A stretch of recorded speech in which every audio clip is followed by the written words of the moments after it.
Jaya Krishna Balaram, Jaya Krishna Balaram.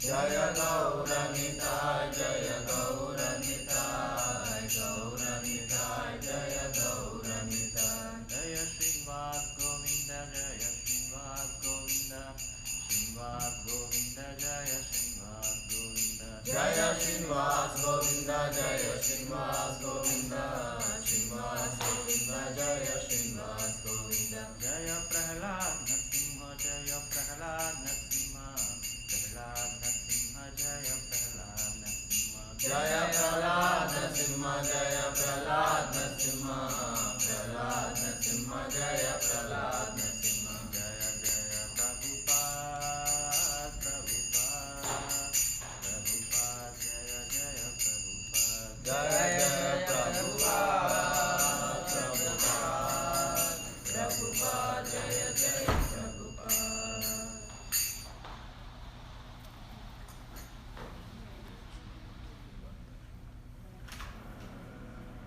Today we are going to read and understand from Canto 1, Chapter 7, Text 5. Om Namo Bhagavate Vasudevaya. Om Namo Bhagavate Vasudevaya. Om Namo Bhagavate Vasudevaya. Om Namo Bhagavate Vasudevaya. Om Namo Bhagavate Vasudevaya. Om Namo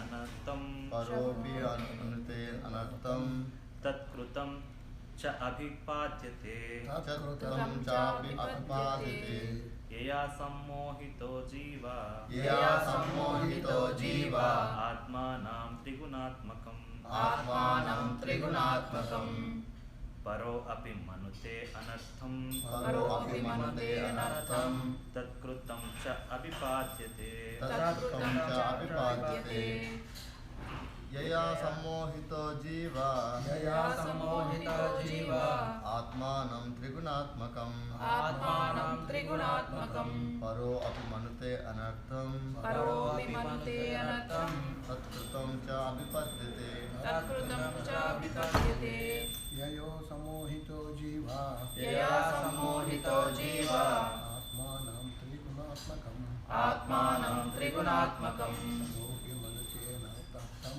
Paropi Manute Anartham Tatkrutam Chapadyate Tatkrutam Cha Vipadyate Yaya Sammohita Jiva Yaya Sammohito Jiva Atmanam Trigunatmakam Atmanam Trigunatmakam Paropi Manute Anartham Paropi Manute Anartham Tatkritam Cha Vipadyate Tatkrutam Cha Vipadyate Yaya Sammohito Jiva Yaya Sammohito Jiva Atmanam Trigunatmakam Atmanam Trigunatmakam Paro Api Manute Anartham Paro Api Manute Anartham Tatkrutam Cha Vipadyate Tatkrutam Cha Vipadyate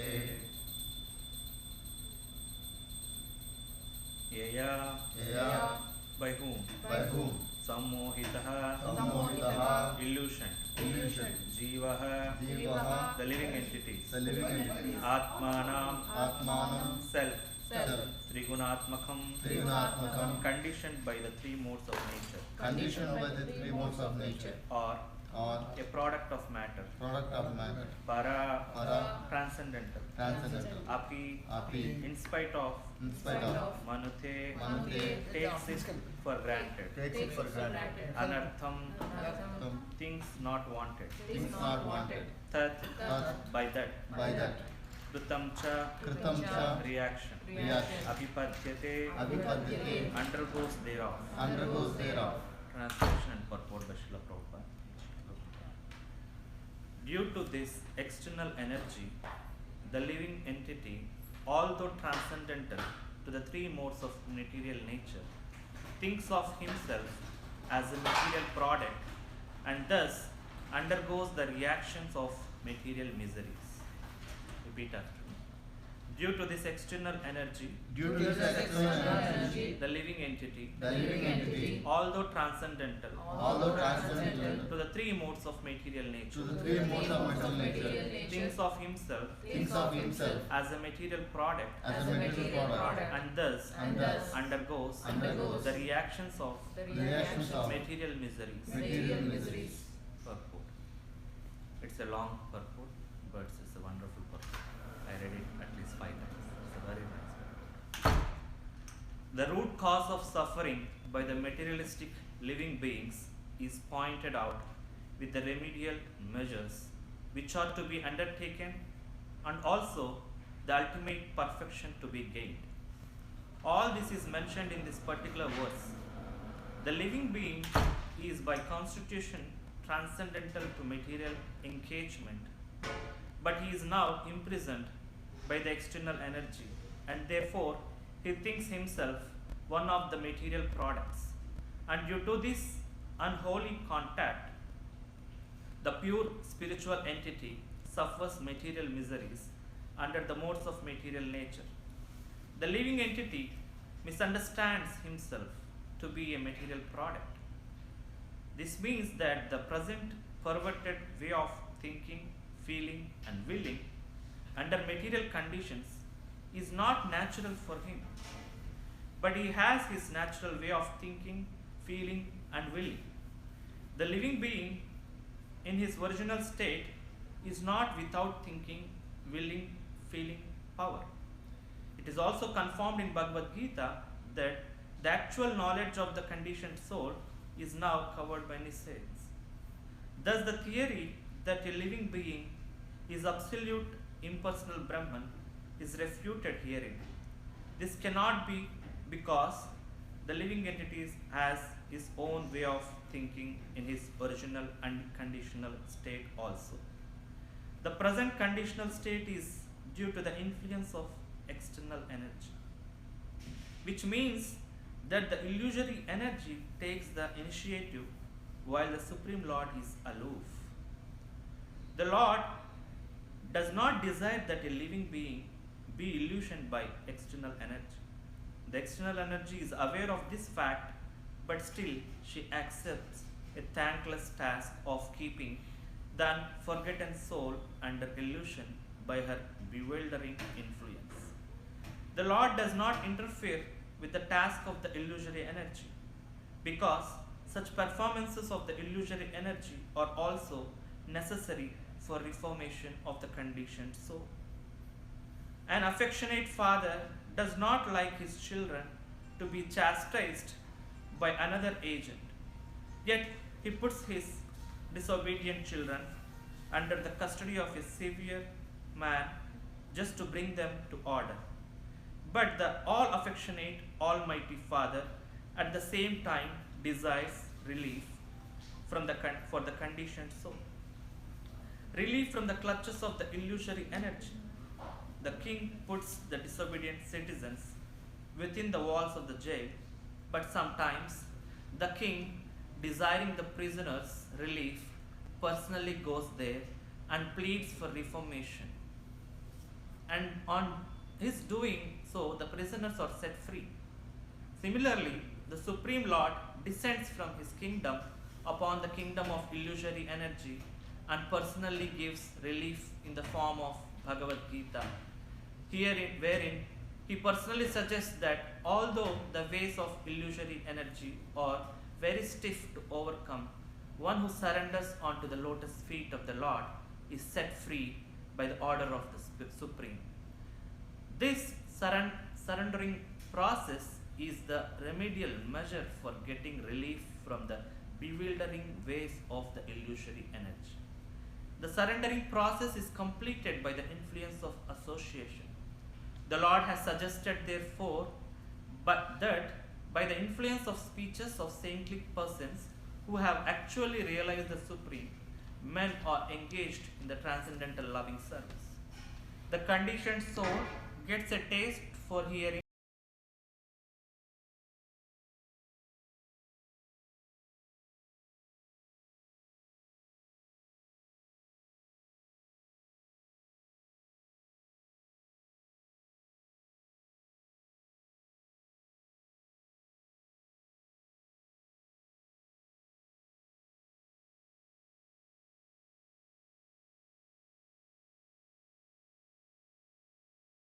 or being reclaimed by the Lord both ways, namely by the process of punishment, by the external energy of the Lord, and by Himself as a spiritual master, within and without.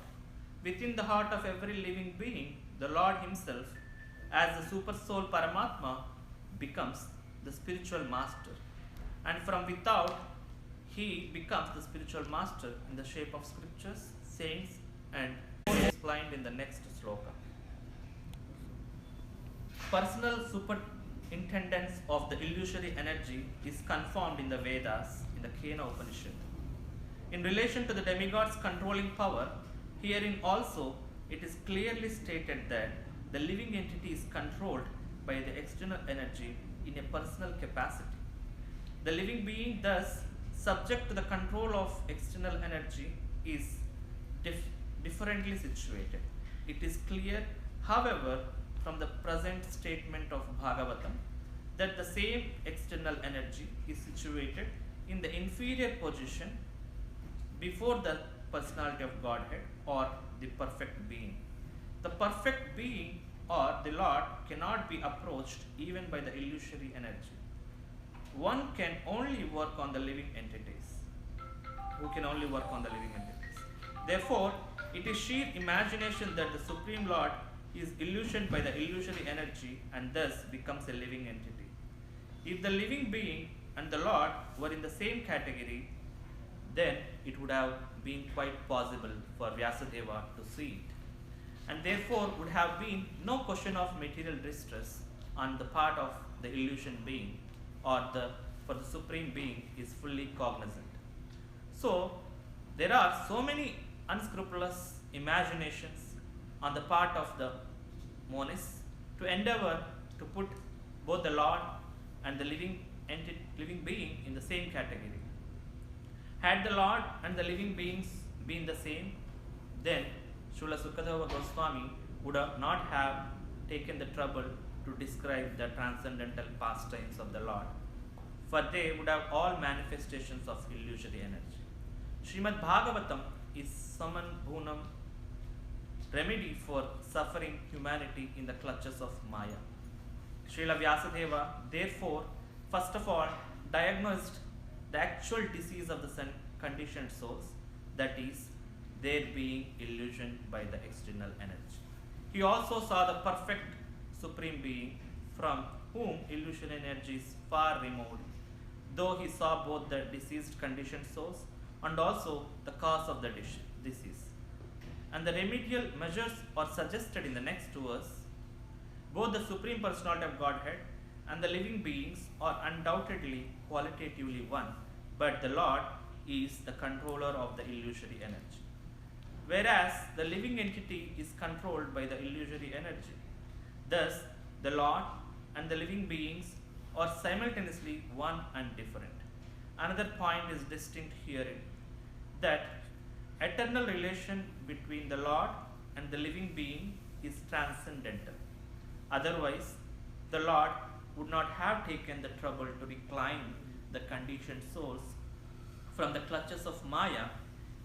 In the same way, the living entity is also required to revive his natural love, affection for the Lord, and that is the highest perfection of the living entity. Srimad Bhagavatam treats the conditioned soul with an aim to the goal of life. ओम अज्ञानतिमिरन्तस्य ज्ञानाञ्जनशलाकया चक्षुर्मिलितं येन तस्मै श्रीगुरवे नमः।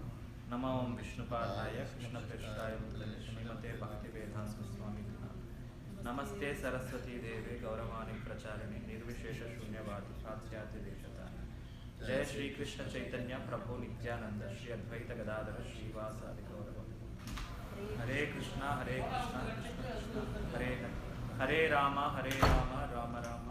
Hare Hare. As you've seen the purport itself, Prabhupada has given elaborated explanation and it is very clearly mentioned.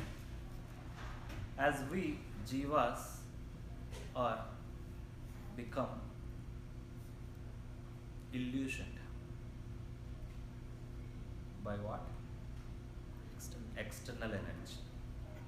Of course, the external energy is also from the Lord. But what this external energy makes us a jivas is samohita, bewildered.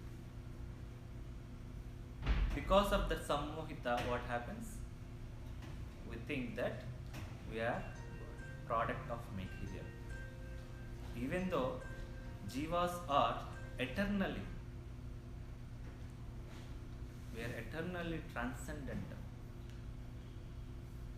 But because of this unholy place where we become touch with this material contamination, material world, and then we become sammohita.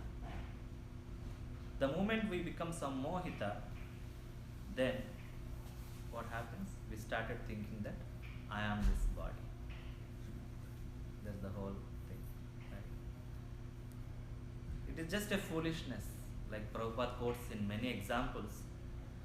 When a car is going, we think the car is, foolish people think the car is just going by itself, doesn't think the driver is actually driving. There's a sammohita, right? We should know what is the nature of jiva, the soul. And why do we become even sammohita? Because our body is affected by trigunatmakam. Trigunatmakam means according to the modes of material nature, we are forced to act on it, even though we are transcendental, right? So the external energy makes the living entity to think of that they are the product of material. And by that, what happens? We go undergo sufferings, the reactions of those material miseries. Actually, it is not necessary for any jiva, supposed to. But we are forced because of trigunatmaka, the modes of material nature which acts on us. Karanam gunasangosya. Everything is happening because of modes of material nature. Actually, it is all clearly mentioned in Bhagavad Gita if you understand it very nicely. This material body acts as a mission. We are acting as a mission which is unfit for this material nature, because we and the Lord has a qualitatively same qualities. Maybe quantitatively we are less than Him, but qualitatively it is same. Like it's as pure as a water drop, as a rain. But when we start touching the ground, it becomes impure. Just because we come in contact with the material nature, we are now bound to act for the material, modes of material nature, and then being under the illusion all the time. That is what in the purport it says, right? Even our thinking and willing and feeling powers are completely acting according to the perfected nature of this material world.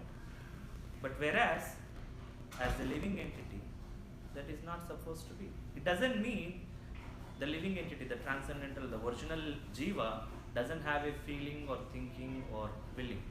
He has a feeling, thinking and willing. But it is completely acting in opposite way. Our thinking nature is changed. The moment we think, the desires produce and the willing nature changes and the feelings are changed. All of them are contaminated just because of this modes of nature which is acting on us. We are not able to transcend those modes of material nature.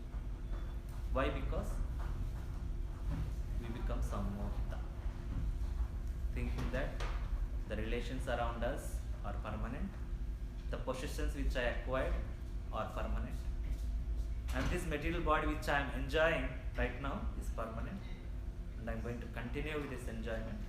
And I want more and more and more. I need to acquire more. I need to situate in a nice position, and I need fame.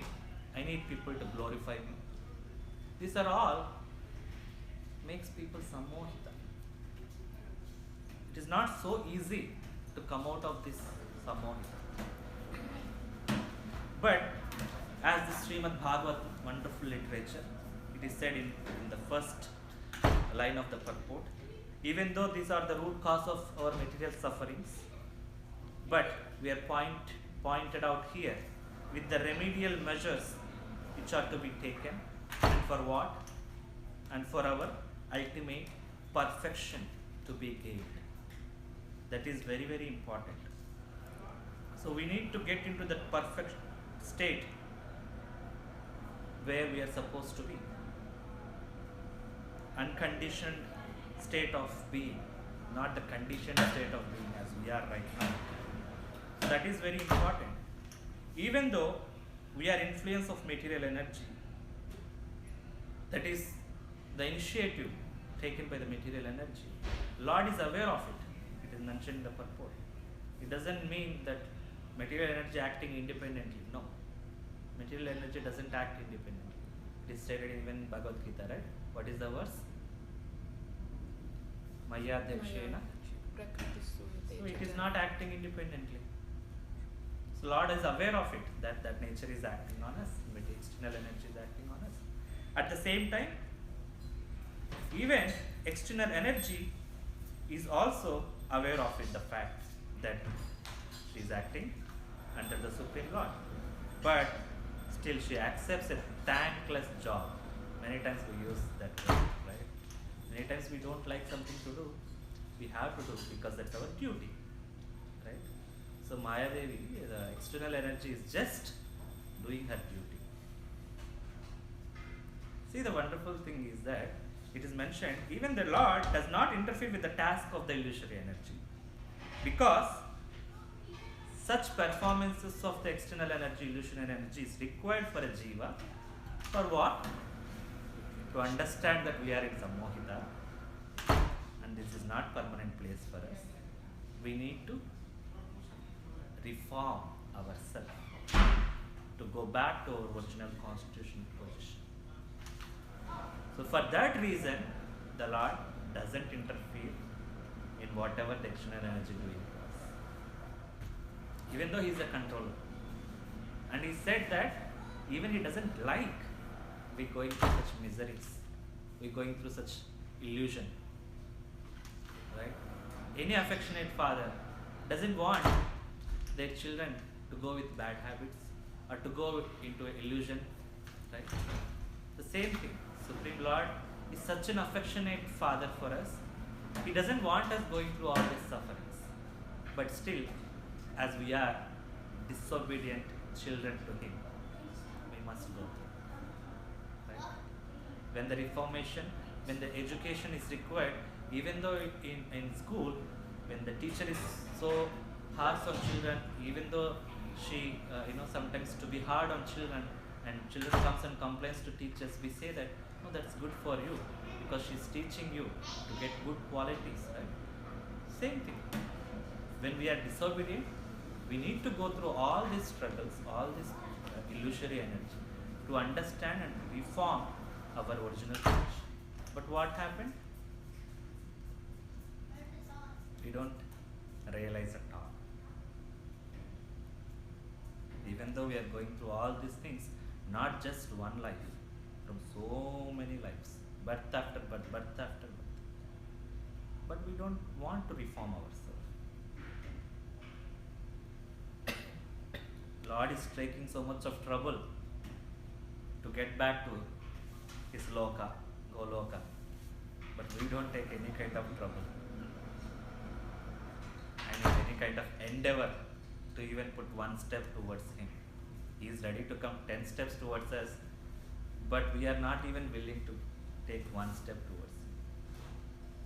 So these are all just because of our thinking, willing and feelings, or completely acting in perverted way. Just because of Trigunatmaka. Now understand this and then try to transcend these modes of nature slowly. How to transcend? These are the next words which is giving the remedies for us.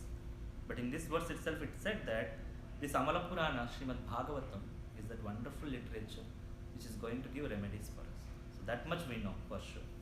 So accepting that fact and going through the scriptures, understanding them wonderfully one by one. What is the ultimate remedy is recommended for us to get out of this illusory energy is surrendering process.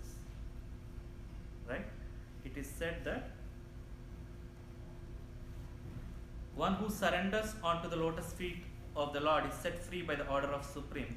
This surrendering process is the remedial measure for getting relief from the bewildering ways of this illusory energy.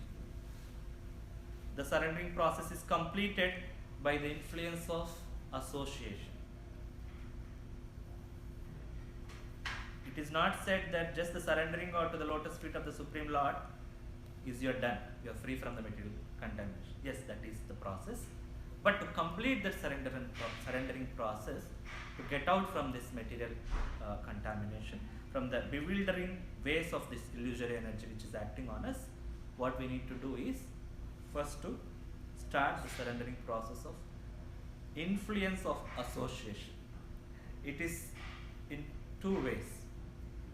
That influence of association is that mainly speeches of saintly persons. Not me, of course, Srila Prabhupada, our Acharya. We are not qualified even to sit here. Just because of His grace, His mercy, we are attempting to just reproduce His translations and purports. That's the only confidence we have. If we just repeat His statements, that means you are listening from spiritual master through the scriptures. Right? So that association, that influence of speeches of the saintly person will make us to realize the Supreme and also to engage us in the transcendental loving service of the Lord. So when we influence by the speeches of the saintly persons, we become two things. One is to realize Supreme Being and the other is to engage in transcendental loving service of the Lord. Right? Once we get the taste for what? Not for the loving service of the Lord, that's the way to go.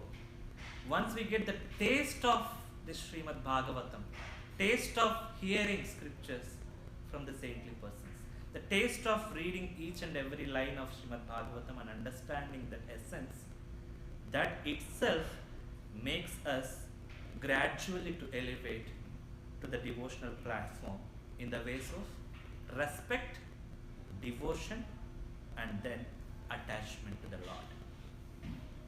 When we get the taste of Srimad Bhagavatam, hearing or reading, what happens? The first thing is respect.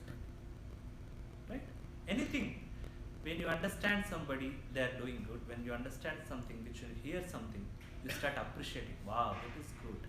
That is the first quality what we need to have. Respect these wonderful literatures. Have faith on them. Adav Shraddha. Start with that faith. Give respect to this literature. And then what happens? Devotion starts in us.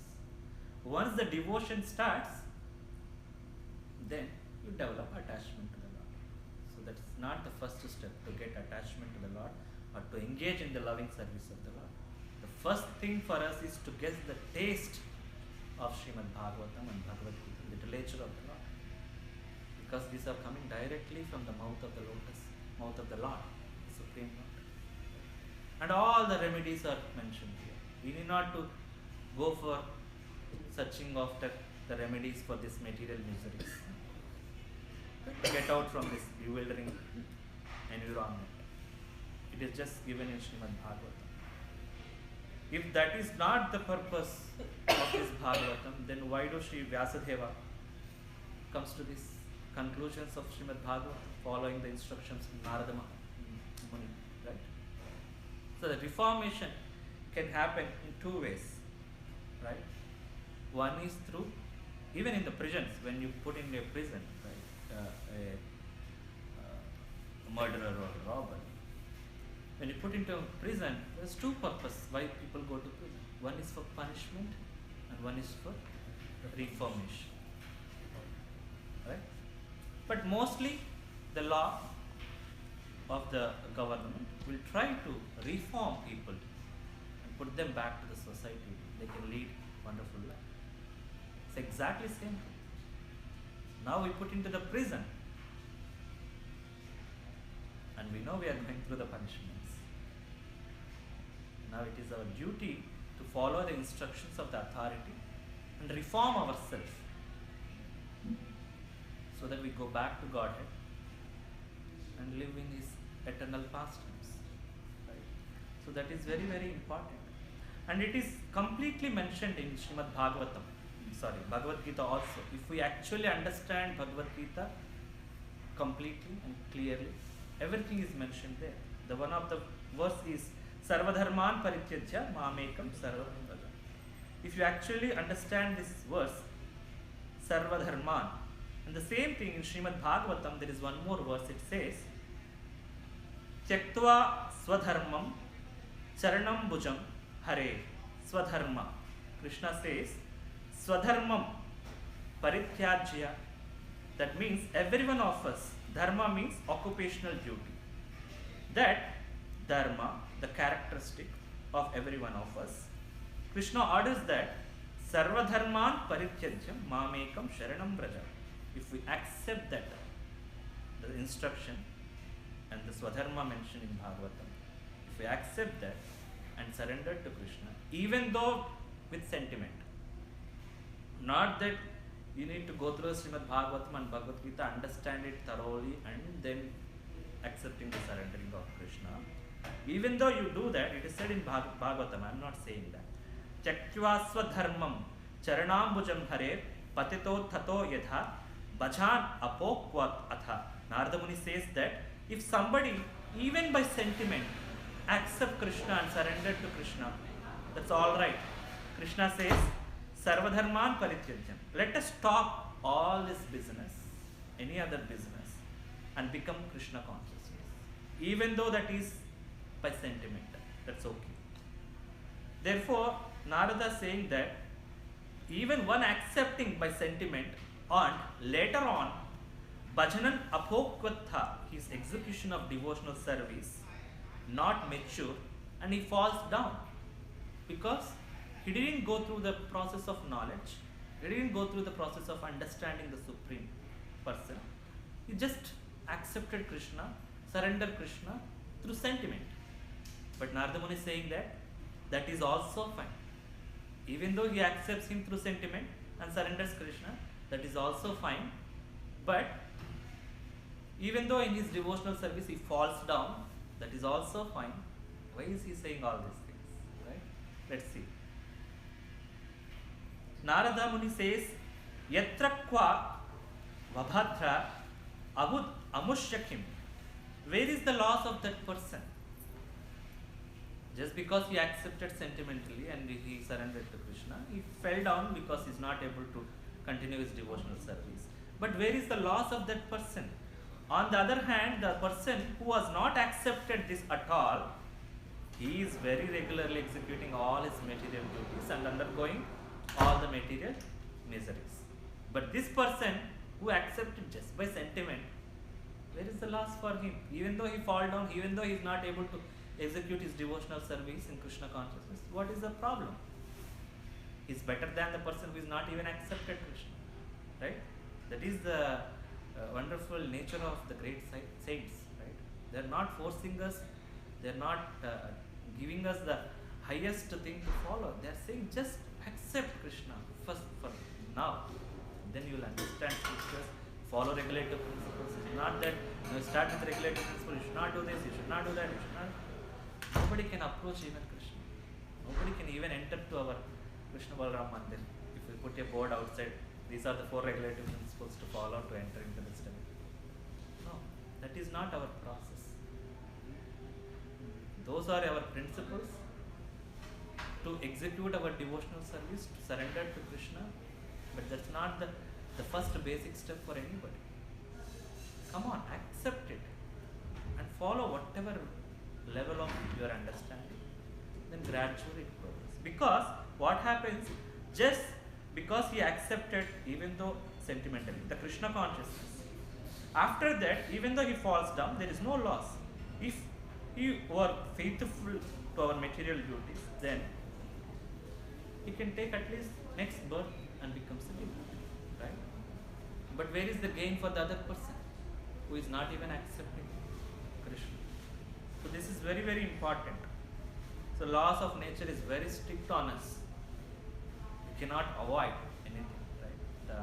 The infection, the virus, like if you get malaria, the infection is so strong. What do? As much as possible, when the infection started, like malaria is spreading, generally what we do? We take so much of precautions, not mosquitoes to enter into house, put some coil, so many precautions we take, right? Same way, we should be very precautious not to get into this modes of material nature. As much as possible, try to be in Sattva-guna. Let's see after that how to transcend off for Sattva-guna, transcendental nature. But at least, at max, try to be in that mode of nature. Because we need to approach saintly persons and understand the scriptures. That is possible when our thinking, feeling, willing is slowly and regulated way of desiring spiritual aspects. To achieve that, at least try to be in mode of. So, those are the wonderful things that are mentioned in Srimad Bhagavatam.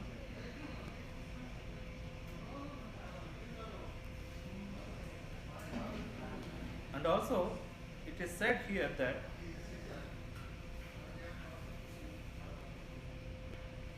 the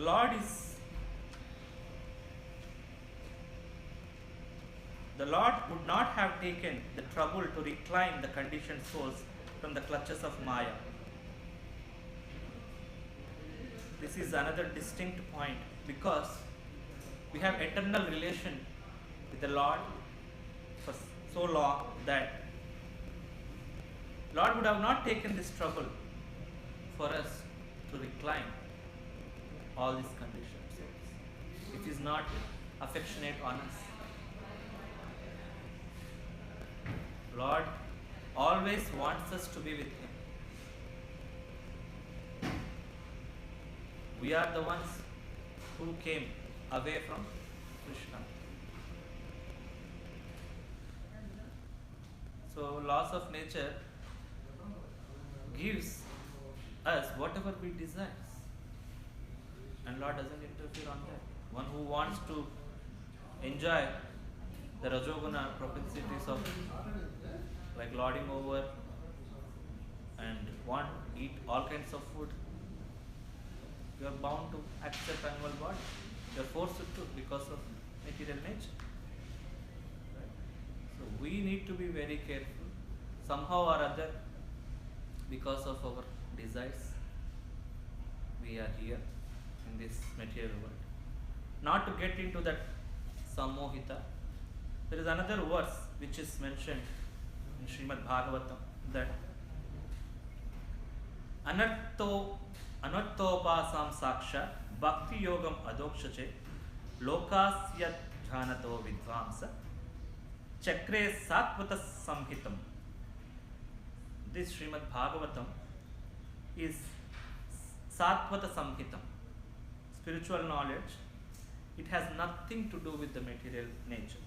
Simply spiritual knowledge, Vidwan, Vidwan means who was learned, like Vyasadeva and many acharyas, Srila Prabhupada, has given wonderful instructions and remedies through this Srimad Bhagavatam. So this Srimad Bhagavatam is coming Mahamuni Krute. Muni means thoughtful philosophers, not ordinary people. So they are all thoughtfully analyzed and given these instructions in a very palatable way. Right? If Prabhupada would have just given this words and translation, left it there, we were not discussing today in this way. It's not possible for a quite mundane mentality, because every one of us in the bewilderment of this, right, external energy. Just because he has given the instructions in a so clear way, analyzed way, that's why we are able to understand those instructions. So that Muni, thoughtful philosophers, have given these instructions. The whole Vedic philosophy is concised into Vedanta Sutra and also Srimad Bhagavatam. So now we need to accept that Bhakti Yoga. We need to accept this Bhakti Yoga. Bhakti Yoga is the one which helps us to practice this devotional service and makes us to reform, like from Sammohita Jiva, it will change us. It will transcend. It will help us to transcend by the help of Satvata Samhita. The Sammohita Jiva will transform or reform through Satvata Samhita, that is Srimad Bhagavatam. And the further remedies are explained in the next verse, so I won't give it here. Next time when we discuss, we can see what all those remedies. The first thing is the hearing process of understanding and getting the taste. That itself is very, very important for us. For what? This helps us to get rid of this anartha. Bhakti Yoga, Manasi Samyak, Pranhite Amale. Bhakti Yoga can cleanse our mind without any contamination. Then immediately we start performing devotional service and then transcend this material nature. So whatever level of understanding we have, as Sri Narada Muni said, even though sometimes we feel challenging in this devotional service to work together in a devotee circle, there is nothing lost. We should not get demotivated. We should not leave this place. We should perform our devotional service with utmost love and devotion. That's the only thing is matters here. Because we are as jivas still independent of nature, by nature. So everybody has their own individualities. Sometimes we may not able to sync with other devotees. Sometimes we may not like something which authority says because of our individualities. But when the goal, the aim is to serve the Supreme Lord, then we need to accept it and perform it, because that is our that is the only way where we can become servants of the Lord. It is also said that helps us to aim to the goal of life, and this is the highest perfection of living entity. So we need to revive our natural love for the Lord, not artificial love. Even though we are now in this state of not performing pure love to Lord, but somehow started, and then naturally we should gradually progress in this bhakti and get the natural love for the Lord. When we become to the perfect human being, as said in this verse, Supreme Lord, Supreme Being and the perfect being, both will not be affected by illusory energy. We do have that opportunity, just we are not able to reform to our position. That's why we are all affected by illusory energy. Otherwise, it is said here, a perfect being and supreme being, both are not affected by illusory energy. Who is the perfect being? Our Acharya Srila Prabhupada. Whoever understand the scriptures and accept the Supreme Lord and serve Him eternally with love and devotion, irrespective of whatever difficulties we go through, we need to go through because we need to reform. Reformation won't happen without pain. You need to go through a pain. It's a pain-taking process. But once you get the taste, even the pain will be, very tasteful. We enjoy the pain because we know the ultimate goal and we know the ultimate happiness where it is hidden. So we need to seek for that ultimate happiness and work towards it.